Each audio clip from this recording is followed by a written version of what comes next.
글로벌 모터즈 김정입니다.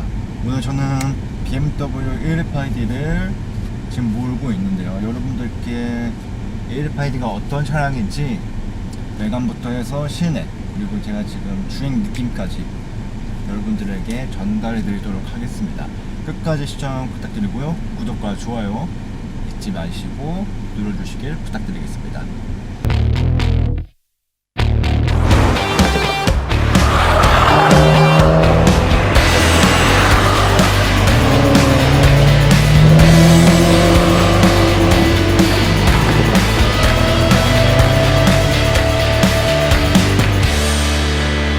간단하게 외관에 대해서 먼저 살펴볼게요. 외관 같은 경우는 정면 같은 경우는 커진 키드니 그릴과 그리고 날렵한 헤드램프로 굉장히 포인트를 준 느낌입니다.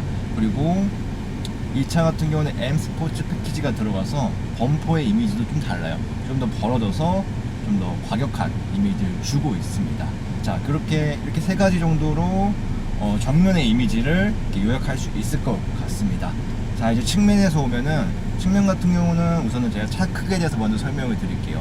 차 크기 같은 경우는 전장은 4630, 전폭 1800, 전고 1435, 그리고 휠베이스 2670에 이르는 단 전형적인 해치백의 크기를 가지고 있습니다. 이 크기 같은 경우는 경쟁 모델이라 할 수 있는 A클래스와 이제 비교를 해봤었을 때 전폭을 제외한 나머지 부분에서 다 조금씩 부족한 수치예요. 그러나 다 도치개진이라 그러죠. 그게 큰 차이가 없습니다. 차량을 구매하는 데 있어서 이 차량의 크기가 좌우되지 않을 정도로 그렇게 미묘한 차이기 때문에 이 점 참고하시길 바라겠습니다. 자, 그리고 그 다음에는 이제 측면에 대해서 마저 설명을 드리면은 벨트 라인과 캐릭터 라인이 두 줄이 들어가서 좀 더 역동적인 이미지가 줘요. 그리고 이 라인이 이제 일자로 쭉 가는 게 아니라 이렇게 좀 더 올라가 있어요. 올라가 있어서 뭔가 바람, 공기 저항 그런 거에도 좀 더 신경을 쓴 모습이고, 아무래도 측면 옆에서 또는 달리는 모습을 봤었을 때도 이 차 좀 더 잘 달리겠구나, 좀 더 스포티하다, 이런 느낌을 전달 받으실 수 있을 겁니다.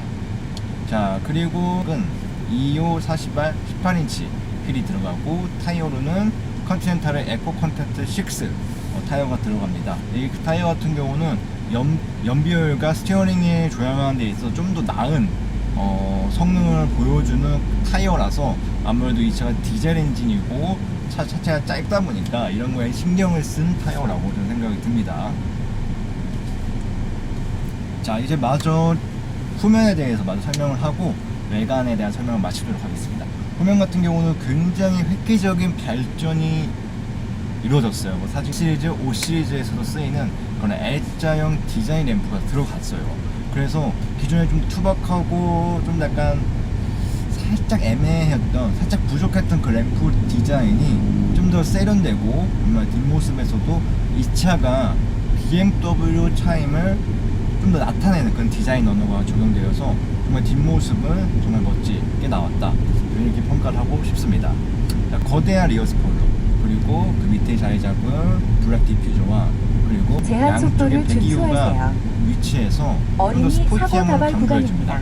이 배기구 같은 경우는 진짜 배기구예요. 요새는 가짜 머플러가 너무 많잖아요. 그런데 이 차에는 진짜 배기구 2개가 달려있습니다. 자, 이렇게 외관에 대한 간단한 설명을 마쳤습니다. 주행 느낌에 대해서 설명해 드릴게요. 초반 주행 느낌은 굉장히 두툼하고, 굉장히 가속 페달도 그렇고 브레이킹도 그렇고 밟는 대로 잘 서고 잘 나가는 느낌이 나요. 근데 가볍지만은 않은 느낌이 납니다. 그래서 초반 이렇게 느낌을 제가 전달해 드릴 수 있을 것 같고요. 그리고 저 같은 경우는 이 BMW를 굉장히 처음 타봤어요. 뭔가 그런 기대가 있었습니다. BMW 하면 굉장히 스포츠 세단, 스포츠성에 목숨을 거는 회사잖아요. 그렇기 때문에 BMW 같은 경우는 스포츠성에 목숨을 거는 회사잖아요. 그렇기 때문에 정말 기대감이 컸어요. 내가 정말 달려볼 수 있는 건가? 그 BMW를 내가 드디어 느낄 수 있는 거구나 라는 그런 생각을 해봤습니다. 그런데 시승차를 받은 모델은 1시리즈잖아요 1시리즈였기 때문에 이게 엔트리급 모델인데 과연 잘 달릴까? 이런 생각이 좀 있었습니다. 과연 이 차가 이 BMW의 그런 제가 가지고 있는 그 BMW의 기대를 잘 표현해낼 수 있을까? 가지고 있을까? 이런 염려가 있었어요. 그런데 초반 차를 이렇게 운전해보니까 그 느낌이, 그 불안이, 오, 이거 물건이네. 이 차, 오, 좋다. 이 차 정말 시내 주행 또는 이 고속 주행에서도 괜찮다 라는 느낌을 굉장히 지금 강하게 받고 있어요. 3일째 운전 중인데 그런 느낌이 운전할 때마다 듭니다. 굉장히 경쾌하고 민첩한 그런 주행 느낌을 주고 있습니다. 그리고 이 스티어링 휠 같은 경우도 약간 잘 움직이는 것 같아요. 소위 제 말로는 잘 제가 원하는 대로, 제가 트는 대로 민첩하게 머리가 움직이는 그런 느낌을 받고 있습니다. 이 차의 가격에 대해서 말을 안 할 수가 없을 것 같아요. 이 차 같은 경우는 시승차로 M 스포츠 패키지가 적용된 차량으로 4,550만 원이에요. 총 이 118D는 4가지 트림이 있는데 그중 위에서 두 번째, 상위에서 두 번째 있는 트림이고요. 그래서 4,550만 원이면은 굉장히 부담된 금액이라고 할 수 있겠죠. 근데 이거를 경쟁 대비 모델이랑 같이 봐야 돼요. 경쟁 대비 모델로는 벤츠 A클래스, 그리고 렉서스 시티 하이브리드가 있죠. 두 종이 있는데 A클래스 같은 경우는 3,950만 원부터 가격이 출발합니다. 단일 주차 위반 모델이고요. 단속 구간입니다. 출발합니다. 단일 모델이고요. 벤츠 A 클래스 같은 자 이제 경쟁 주차 모델에 위반 대해서 단속 안 구간입니다. 말 수가 없을 것 같습니다. 대표적으로는 벤츠 A 클래스 그리고 렉서스 시티 하이브리드 두 종이 있습니다. 가격적인 면에서 봤을 때는 이 차가 가성비가 좋다고 말할 수는 없어요. 왜냐하면은 벤츠 A 클래스 같은 경우는 3,950만 원부터 시작을 해요. 근데 다만 단일 트림이고 옵션을 추가하는 방식으로 이게 되는 거기 때문에 옵션을 어떤 걸 넣느냐에 따라서 가격이 달라질 수 있다 라고 말씀드릴 수 있을 것 같고요. 렉서스 TT 같은 경우도 이 BMW와 비슷한 내비게이션도 있고 이런 기본적인 편의 시설들을 갖추려면은 4,500만 원으로 가격이 올라갑니다. 그렇기 때문에 가격은 좀 비슷해요. 가격은 좀 비슷하고 그게 큰 차이가 없다. 다만 깡통 모델로 기준으로 했을 때는 이 차가 벤츠 대비 한 300만 원 정도 가격이 있다 라고 말씀드릴 수 있을 것 같습니다. 그리고 이 BMW 128D는 2세대 모델 대비 또 가격이 약 300만 원 정도가 인상이 됐어요. 뭐 앞서 요인들은 제가 이런 인상 요인들은 제가 앞서 말씀을 드렸지만 외관 디자인의 변화, 그리고 실내 구성, 그리고 플랫폼의 변화가 이렇게 있습니다. 그리고 자, 이 차의 실내 구성을 보면은 BMW다워요. BMW 3시리즈, 5시리즈에서도 볼 수 있는 그런 실내 패밀리룩이 그대로 적용이 되었습니다. 그리고 이 차에는 M에서 들어가면은 곳곳에 그런 특징들이 있어요. 우선은 이 M자가 부착되어 있는 스티어링 휠이 대표적입니다. 그리고 각각의 문을 열었을 때 도어 밑에 M 마크가 있고요. 그리고 세 번째로는 자동차 이 사고 다발 블랙으로 구간 블랙시트를 마감한 이 천장과 그리고 파노라마 선루프가 잠시 후 M 패키지에 상도역 들어가 있습니다. 방면으로 우회전입니다. M 스포츠 패키지 설명에 이어서 실내 전반적인 특징에 대해 설명해 드릴게요.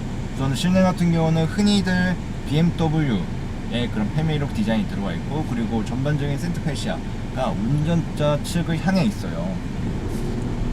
그렇기 때문에 좀 더 운전하실 때 좀 더 이런 조작하는 거나 좀 더 시야 같은 게 좀 더 잘 들어온다는 장점들이 있습니다. 자, 그리고 여기 계기판에는 10.25인치 계기판과 10.25인치 디스플레이, 그리고 밑에 500m 공조장치 상도 버튼들이 있고, 방면으로 밑에 단축키, 좌회전입니다. BMW만의 8번까지 있는 그런 단축키들이 위치하고 있습니다.